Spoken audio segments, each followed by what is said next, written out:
वक्फ कानून को लेकर छिड़ी घमासान जो है वो थमने का नाम नहीं ले रहा है। घमासान जो है पश्चिम बंगाल के मुर्शिदाबाद से देखने को लगातार मिल रहा है, जहां लगातार हिंसा जो है उग्र होती हुई नजर आ रही है। अब तक 3 लोगों की इस हिंसा में मौत हो चुकी है। क्या इस हिंसा की वजह है, उसे जानने के लिए आप हमारी ये रिपोर्ट देखिए।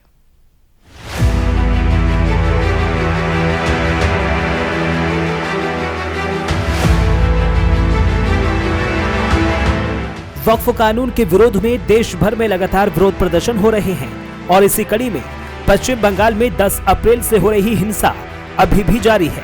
पश्चिम बंगाल के मुर्शिदाबाद, नॉर्थ 24 परगना, हुगली और मालदा जिलों में जबरदस्त हिंसा हुई। कई गाड़ियां जलाई गई, दुकानों घरों में तोड़फोड़ के साथ लूट भी की गई। अब तक 3 लोगों की मौत हो चुकी है, तो वहीं इस हमले में 15 पुलिसकर्मी घायल हैं। तो वहीं पुलिस की ओर से भी अब तक 150 लोग गिरफ्तार भी किए जा चुके हैं। केंद्र सरकार ने हिंसा वाले इलाकों में 1600 जवान तैनात किए हैं। इनमें 300 बीएसएफ जवान हैं। कुल 21 कंपनियां तैनात की गई हैं। हिंसाग्रस्त इलाकों में इंटरनेट पूरी तरीके से बैन है। बीएनएस की धारा 163 भी लागू है।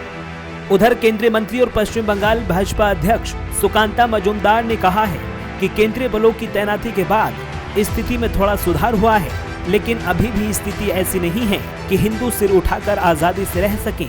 सेंट्रल फोर्सेस के तैनाती होने के बाद स्थिति में थोड़ा थोड़ा सुधार आया है, लेकिन मुझे लगता है अभी भी स्थिति ऐसी नहीं है कि जहां पे हिंदू सर उठा के जी सके, फ्रीडम के साथ जी सके, अपनी रिलीजियस जो आइडेंटिटी है उसके साथ जी सके।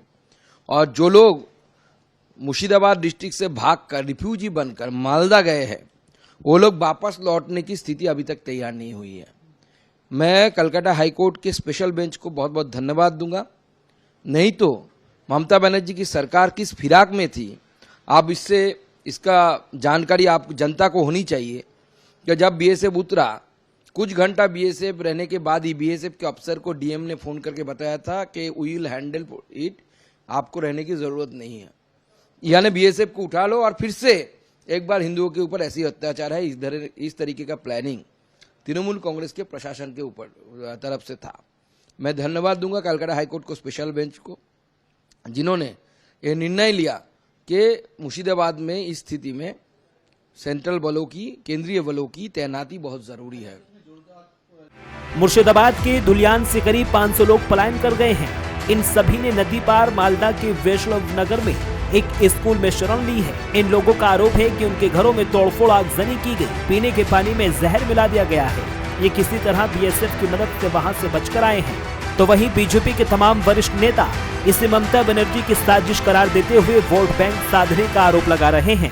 बीजेपी नेता तरुण चुघ का कहना है कि पश्चिम बंगाल के मुर्शिदाबाद में वक्फ हिंसा में 3 लोगों के मारे जाने के बाद भी ममता बनर्जी की रहस्यमय चुप्पी शर्मनाक है। तो वहीं केंद्रीय मंत्री प्रहलाद जोशी ने कहा है कि एक केंद्रीय कानून है और अब तक जो कुछ भी किया गया है वो 2013 के अधिनियम के बाद किया गया है। क्या कुछ कहना है बीजेपी नेताओं का, आप भी सुन लीजिए। It is a central law and whatever so far is done, that is done as per the 2013 Act. Everybody has to implement, there is no option, but whatever law and order situation is there, she has to handle it properly. They are killing day in and day out particular person related to particular religion, that is Hindu community. I strongly condemn this. First they should bring the situation under control and everybody has to implement it. There is no question on that. पश्चिम बंगाल में मुर्शिदाबाद में वक्फ हिंसा में 3 मौतों के बाद भी ममता बनर्जी की रहस्य में चुप्पी शर्मनाक है, घोर निंदनीय है, कष्टदायक है। ममता सरकार अल्पसंख्यक तुष्टीकरण के नाम पर हिंदुओं की सुरक्षा से लगातार समझौता करती आ रही है। आज उनकी छवि एक मॉडर्न जिन्ना के रूप में स्थापित हो चुकी है। देखिए, बंगाल की हिंदू समझ चुके हैं कि ममता बनर्जी बंगाल को पश्चिम बांग्लादेश यानी बांग्लादेश लाइट वर्जन तैयार करने में समर्थ हो गई है।